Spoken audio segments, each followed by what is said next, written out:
Bonjour et bienvenue à nouveau sur cette table ronde Rex International. Nous accueillons Amandine à nouveau, qui est journaliste de la Construction 21, et monsieur Nicolas Vernoutello. Je laisse la parole à Amandine pour cette nouvelle table ronde dédiée au Sénégal. Merci beaucoup, bienvenue à tous, bienvenue pour ce second retour d'expérience internationale. Alors nous sommes partis au Maroc tout à l'heure, désormais nous allons partir au Sénégal. Alors qu'est-ce qu'on va découvrir? On va découvrir un projet que Nicolas Vernoutello, bienvenue, merci beaucoup, va nous présenter. Merci. Vous travaillez chez In-Situ Architecture et vous allez nous présenter le lycée Malicounda. Alors ce lycée, c'est le démonstrateur de comment se ventiler naturellement sous climat chaud. On veut en savoir davantage, allez-y. Merci Amandine, merci, je suis ravi d'être là.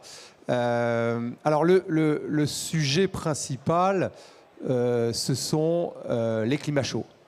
Les climats chauds, il faut bien voir que dans le monde, ça concerne quand même 40% de la population mondiale. Ça veut dire que sous climat chaud, comment est-ce qu'on va mettre en œuvre des principes architecturés, principes techniques pour arriver à ventiler, à se sentir bien, se sentir confortable, alors qu'on peut avoir des températures à l'extérieur qui montent au-delà de 40 degrés.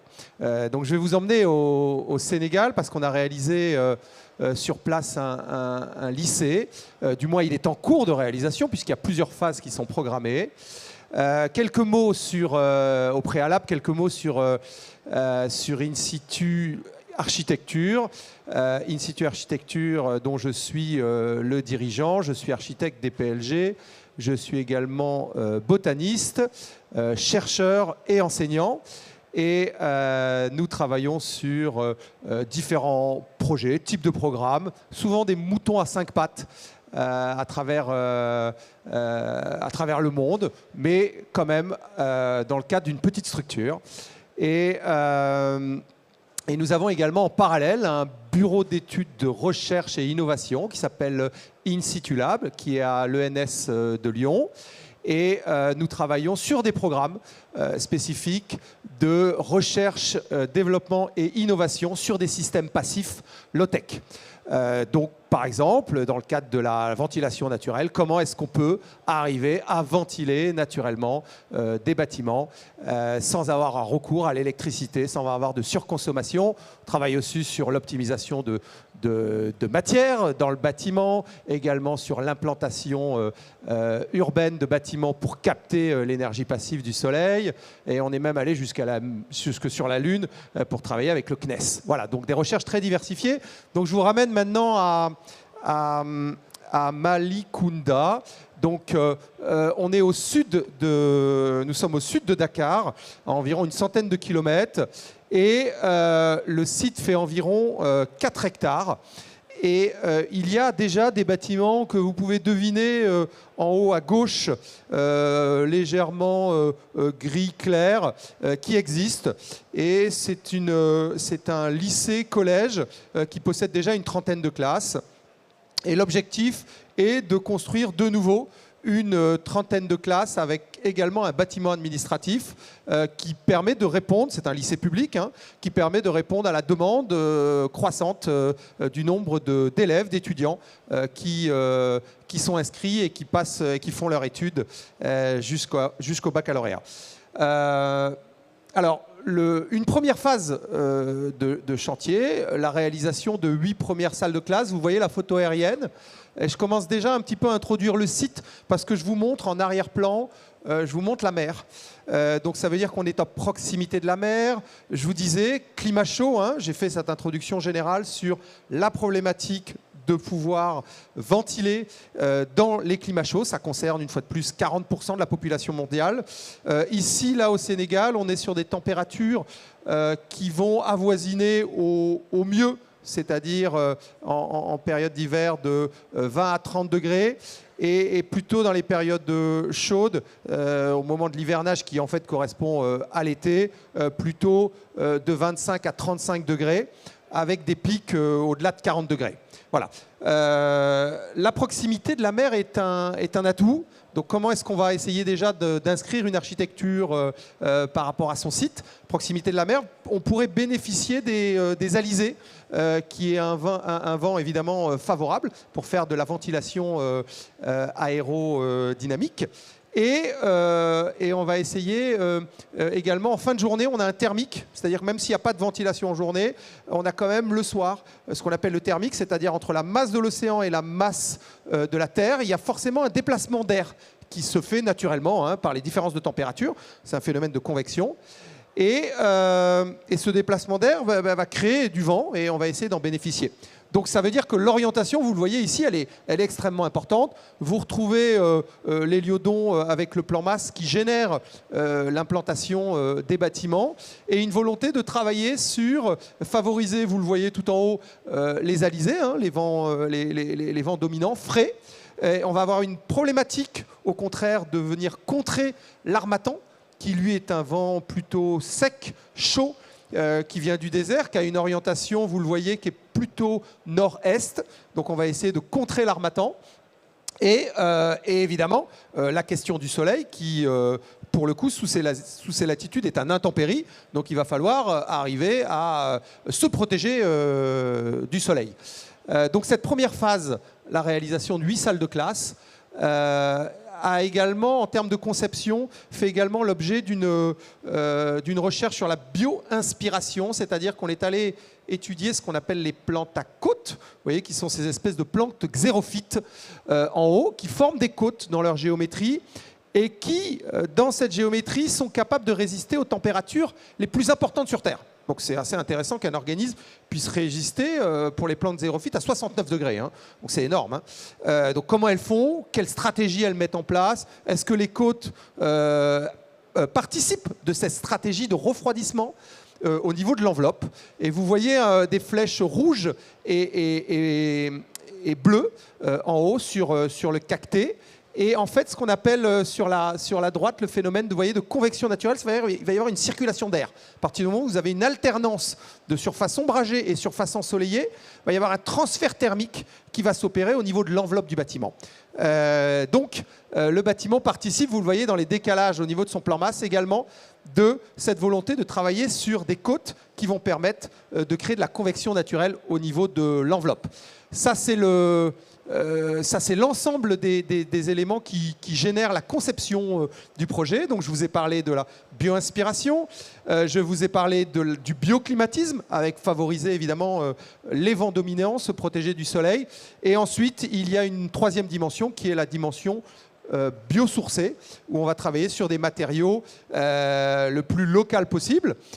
Nous avons à proximité, au niveau de Mbour, qui est la ville principale, c'est la deuxième ville après Dakar, donc c'est une agglomération très importante. Nous avons une fabrique de BTC, briques de terre compressées, qui est juste là, à quelques kilomètres. Et nous avons également la possibilité de travailler avec des fibres. Il y a une culture à Palmerin, qui est une ville à 50 km au sud. Nous avons une ville qui cultive le palmier rognier. Et donc, on a une fibre qu'on peut utiliser également dans le bâtiment. Ça va nous permettre, au final, de pouvoir travailler sur 75% de matériaux biosourcés dans le bâtiment. On va conserver évidemment des fondations en béton armé et une structure avec une couverture métallique, comme c'est l'usage. On a également dans un lycée des contraintes de durabilité, malheureusement de bâtiments qui peuvent être soumis à rude épreuve par les élèves, voire même il y a eu des feux dans certains lycées, des toitures qui ont pris feu, etc. Donc les fenêtres peuvent être caillassées, il va falloir résister à tout ça. Donc couverture en tôle extérieure, et vous pouvez le voir, le comprendre en intérieur, le travail sur de la fibre, parce que protégé. Vous l'avez compris, sur les murs, donc la BTC et un système de ventilation. Là, vous le voyez bien sur l'image de gauche, un système de ventilation haut et bas qui va permettre de créer cette ventilation aérodynamique. La ventilation aérodynamique, c'est la plus efficace. Je vous rappelle que 1 mètre seconde de vent sur la peau, c'est 3 à 4 degrés de sentiment de fraîcheur.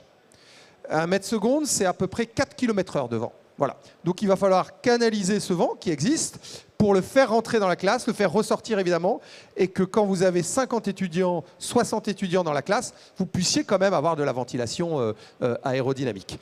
Donc il faut les dimensionner évidemment largement.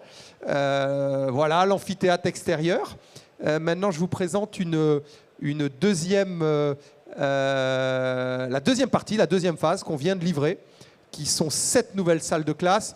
Vous vous rappelez un petit peu du plan masse initial où il y avait un ensemble de 30 classes et un bâtiment administratif. Cette fois-ci, on a une contrainte de travailler sur du R+1. Et on va travailler sur les salles au rez-de-chaussée, vous le voyez en bas à gauche, sur des cheminées de ventilation. À défaut, comme on a pu le faire au rez-de-chaussée, de pouvoir travailler sur des ventilations directes, hautes et basses dans une même salle. Cette fois-ci, pour les classes en rez-de-chaussée, on va travailler sur des cheminées de ventilation que vous devinez de nouveau l'intérieur, rez-de-chaussée, et on a également un peu une configuration avec des toitures en direct, que vous devinez ici au milieu. Vous voyez une des cheminées de ventilation qui va permettre de faire ressortir l'air. Alors, pour la cheminée de ventilation, on va faire ce qu'on appelle un tirage thermique. C'est-à-dire que vous devinez qu'elle est d'une couleur un peu foncée. En fait, c'est complètement voulu. C'est-à-dire que plus on va exposer la cheminée de ventilation à une surchauffe naturelle par le soleil, plus il va y avoir un effet de tirage thermique, parce qu'elle va chauffer. Donc l'air au sein de la cheminée va chauffer. Donc par exemple, elle n'est pas du tout en BTC, elle est en parpaing. Et en chauffant, on va avoir un phénomène dit de dépression qui fait que l'air froid va être aspiré dans la classe pour circuler en hauteur à travers la cheminée. Donc c'est un peu contre-intuitif de se dire que finalement, ici on est plein sud, on va mettre une couleur foncée pour chauffer. Oui, au niveau d'une cheminée, ça fait sens d'un point de vue technique de travailler sur une mise en œuvre de ce type.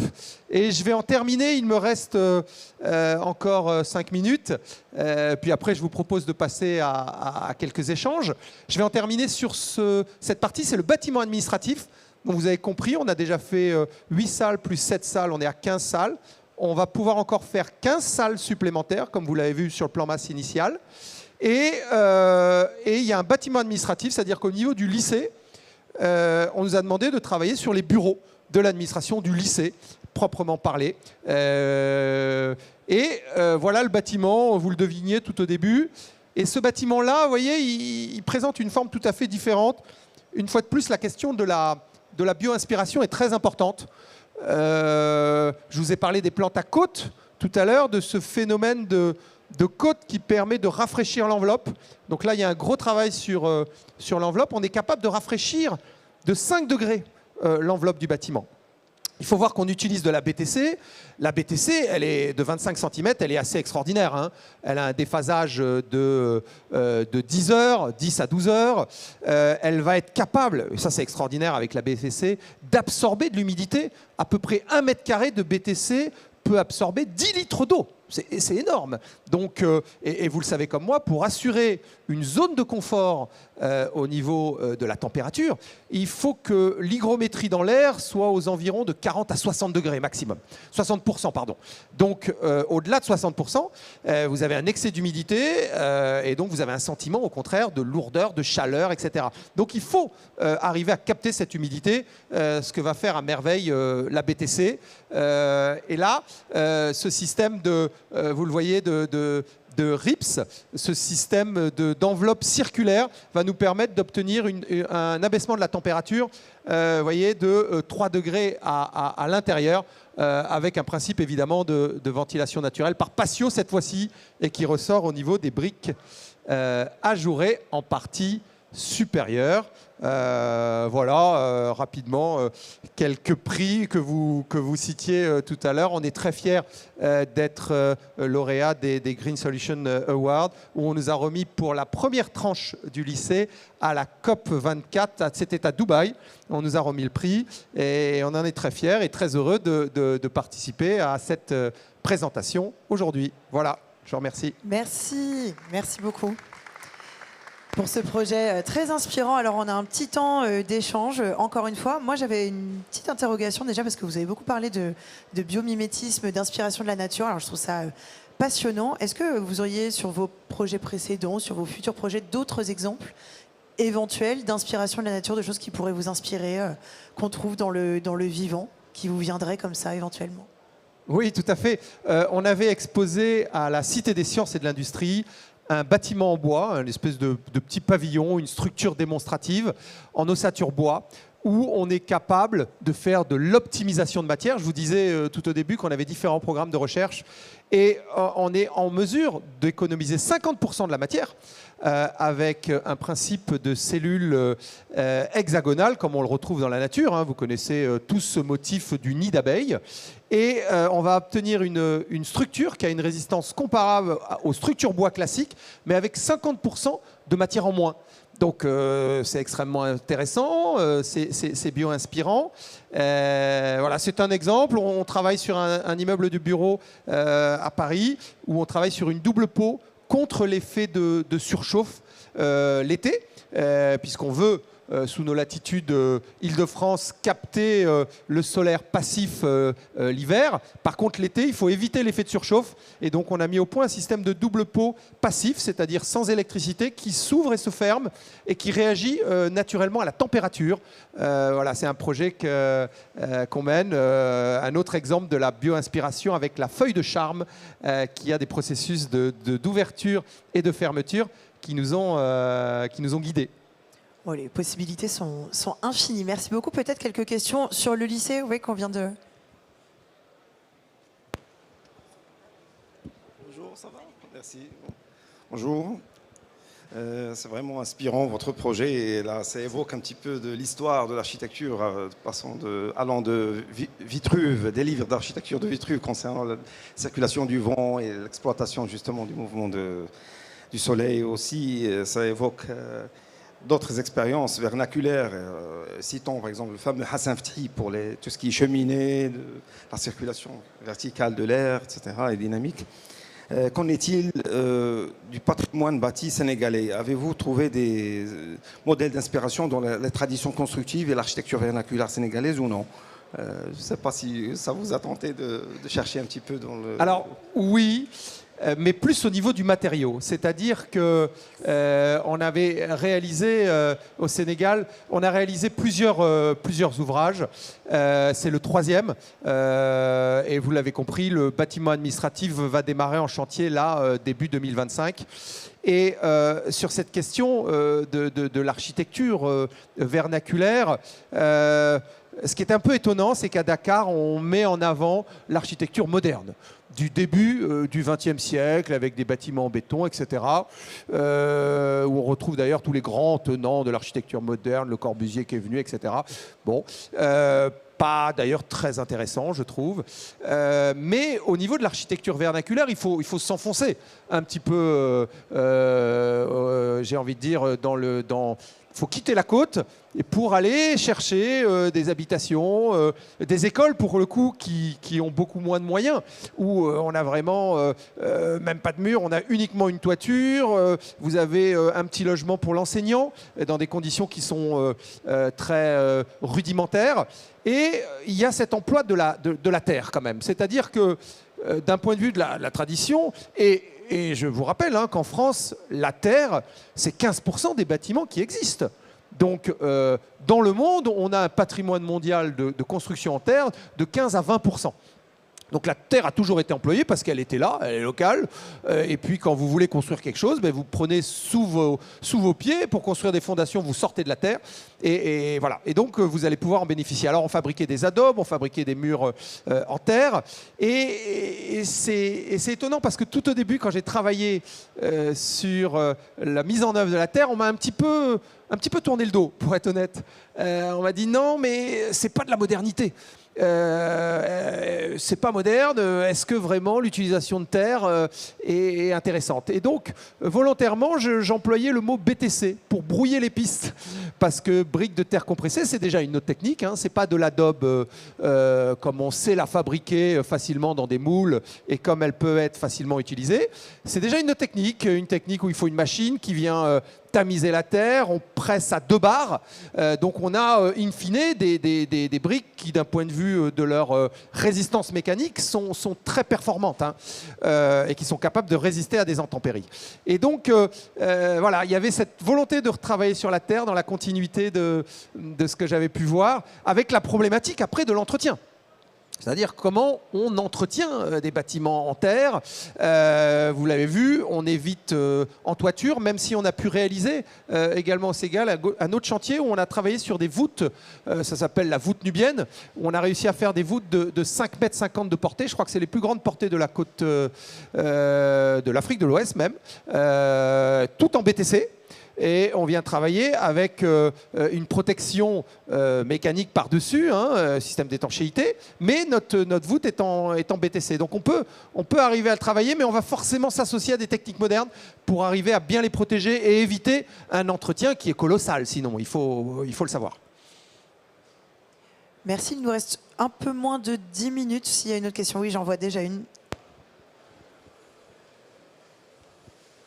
Oui, bonjour, je me présente, donc je suis Matine Yaye, je viens du Sénégal, donc j'ai fait pratiquement 2000 km pour venir donc prendre connaissance de ce projet-là qui était juste à quelques kilomètres de chez moi. Donc moi j'aurais quelques questions, donc je travaille dans le bâtiment pour une société de construction. Nous faisons effectivement beaucoup de projets modernes, comme vous venez de le dire, et j'étais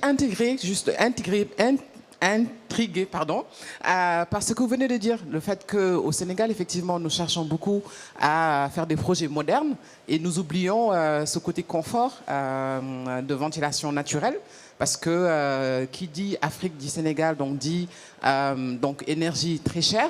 Donc nous dépensons beaucoup d'argent pour la climatisation, pour rafraîchir les pièces, alors que peut-être qu'on a des techniques qui pourraient permettre de faire une ventilation naturelle.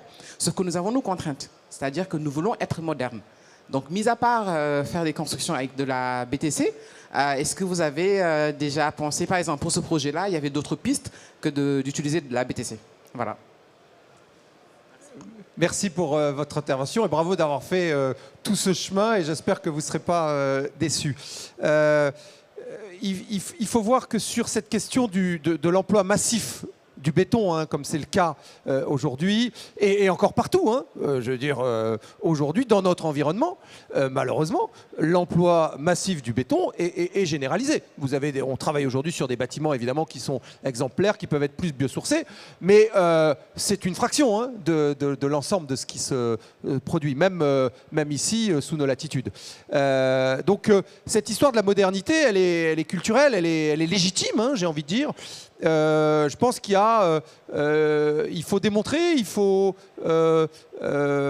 discuter, il faut échanger, il faut communiquer autour de cette question de la BTC qui, vous l'avez compris, n'est pas de l'adobe en fait. Hein. C'est une autre technologie avec une résistance qui est extrêmement plus importante pour pouvoir arriver à construire en BTC parce qu'elle n'a que des bienfaits, cette BTC, et c'est une véritable richesse.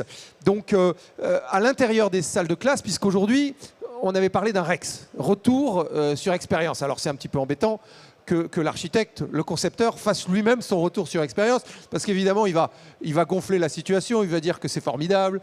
Malheureusement, nous n'avons pas pu avoir le proviseur du lycée qui se joignait à nous pour nous faire ce retour. Mais l'intérieur des classes, moi, à chaque fois que j'y vais, je passe sur place pour tester, voir où c'en est, faire une visite des lieux, même si c'est achevé. Vous l'avez compris, de toute façon, le chantier en fait se poursuit par phase. Et on a quand même un delta de température de 5 degrés. Hein. Donc c'est important, c'est-à-dire que quand il fait 32 degrés dehors, on a quand même 27 degrés à l'intérieur.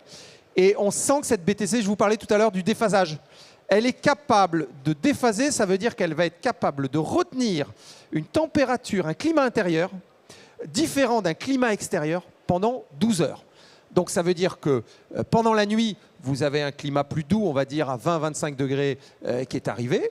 Il va rentrer à l'intérieur de la classe et ensuite, pendant la journée, Donc à partir, ça va commencer à chauffer à 6-7 heures du matin. On va dire plutôt 7 heures du matin. Et mais pendant encore, vous voyez, 12 heures, vous pouvez tenir jusqu'à la fin de la journée où vous pouvez conserver ce climat.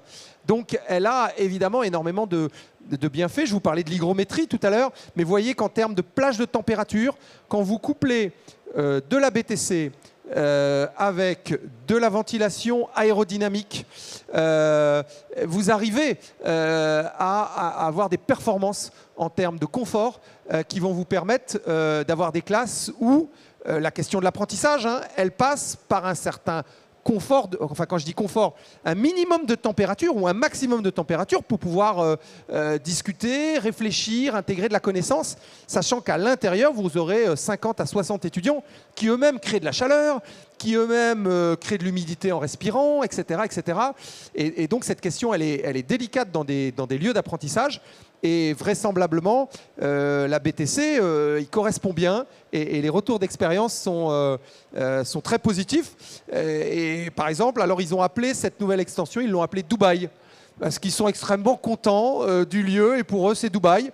Et donc, voilà, ça donne peut-être un peu une idée de l'enthousiasme, on va dire, que ça crée. Et on a aujourd'hui 70% de résultats au bac positifs, alors qu'avant, je crois qu'ils atteignaient 40-50%. Donc j'ai des mails de temps en temps du proviseur pour nous dire « Ah, c'est formidable, grâce aux salles de classe ». Ce n'est pas que ça, évidemment, hein. C'est l'équipe enseignante, bien sûr. Mais ça crée un outil pour bien travailler. Voilà, c'est ça qui est important à retenir. C'est important aussi d'avoir de vrais retours d'expérience, typiquement.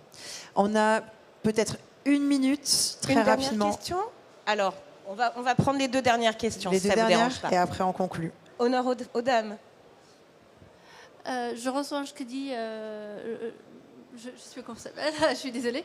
Donc sur la terre, en fait. Moi, je suis d'origine marocaine. Je suis architecte en France, mais c'est vrai que quand je discute avec des habitants du petit village au Maroc, c'est vrai que la terre, c'est très bien pour le confort. Par contre, en ce qui concerne l'entretien, la durabilité, c'est compliqué. Est-ce que vous avez un retour d'expérience si on doit comparer aujourd'hui le béton à la terre?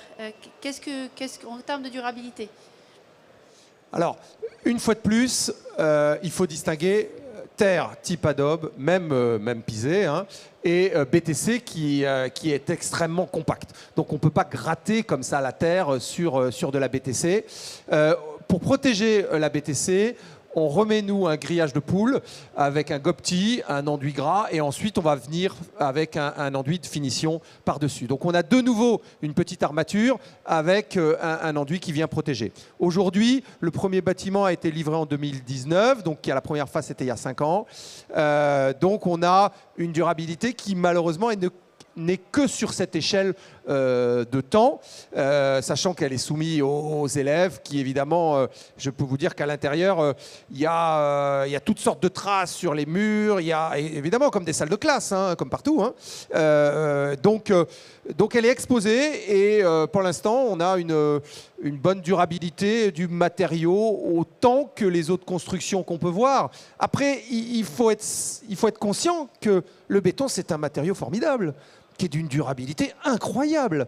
On ne peut pas comparer le béton en termes de solidité mécanique à d'autres matériaux, même comme la terre, qui a énormément de vertus, mais sur le plan mécanique, c'est moindre. Je vous parlais de l'hygrométrie, qui est un avantage pour la terre, du déphasage. Le déphasage du béton, c'est 2 heures. Ça veut dire que vous auriez fait des bâtiments en béton comme ça, 2 heures, à 7 heures du matin, je vous ai dit, ça chauffe. À 9 heures du matin, les gamins, ils avaient le climat extérieur qui rentre dans la salle de classe. Donc, il y a des avantages, il y a des désavantages. Le béton, nous, on l'a utilisé pour les fondations, parce que c'est un matériau extrêmement solide, formidable. Par contre, pour les murs, on a gardé des soubassements à 60 cm pour justement rendre plus durable, pour quand les gamins tapent sur les pieds de mur, etc. Et après, on a sorti de la BTC. Voilà. Donc je pense que ce sont des choix, c'est des arbitrages à faire, et ce n'est pas tout béton ou tout BTC, ou tout terre. Voilà. Dernière question. Oui, bonjour. Moi, Bonjour. c'est M. Babacar Diop, je suis ingénieur génie civil. Je viens aussi du Sénégal. Je voudrais savoir, est-ce que vous avez à réaliser un projet? Parce que dans le cadre de cette école, on a constaté que la toiture elle est légère. Donc, dans le cadre d'un projet avec un plancher dalle normal, est-ce qu'on peut combiner béton et BTC en faisant la superstructure tout en béton et mettre les cloisonnements en BTC? Merci. Alors, sur ce point-là, sur un autre bâtiment, je vous disais, on a travaillé sur un petit bâtiment qui s'appelle le Centre Cana, qui est un bâtiment complètement humanitaire parce que c'est une ONG qui s'appelle les Femmes de l'Espoir et qui donne, on va dire, une formation à des jeunes femmes qui malheureusement n'ont pas eu cette chance pour différentes raisons. Voilà. Et donc il y a 3 salles d'apprentissage dans ce petit centre Cana et il fallait optimiser la question du coût parce que la construction métallique, il y a 4 ans, il y a eu 150% de hausse sur les prix du métal, c'est importé. Donc on s'est posé la question, je vous le disais tout à l'heure, d'une voûte en BTC, en utilisant que de la brique de terre compressée. Et on s'est orienté là-dessus. Et on a un système qui est performant. Je vous disais une fois de plus, combiné quand même avec des systèmes d'étanchéité pour leur donner de la durabilité en termes d'entretien, j'entends, de la durabilité. Et on arrive à travailler sur des systèmes qui, avec la voûte, permettent également de faire du tirage thermique et d'obtenir des caractéristiques qui sont tout aussi bonnes d'un point de vue de la ventilation. Remarquez qu'ici, dans le cadre du lycée, nous travaillons sur un faux plafond, vous l'avez vu, en fibre, qui va nous permettre d'avoir un vide technique. Et le faux plafond, évidemment, va créer le rôle de tampon technique, tampon thermique vis-à-vis de l'extérieur. Et c'est extrêmement important d'avoir des faux plafonds en complément des tôles qui, elles, montent en température extrêmement rapidement. Voilà. Merci beaucoup Nicolas, merci à vous pour ces échanges. Je conclus juste en précisant que ce projet a remporté, comme vous le savez, les Green Solutions Awards l'année dernière et nous avons lancé la nouvelle édition hier matin. Donc si vous avez des projets inspirants, vertueux, réplicables, que vous voulez faire concourir, n'hésitez pas, les candidatures sont ouvertes dès maintenant et nous sommes Construction 21, nous sommes présents sur le hall 1, n'hésitez pas à venir nous voir. Merci beaucoup. Merci Amandine et Nicolas pour cette magnifique intervention. En effet, n'hésitez pas à retrouver Amandine sur le hall 1. Et nous vous souhaitons un très bon appétit et rendez-vous à 15h30 pour une nouvelle conférence internationale. Merci.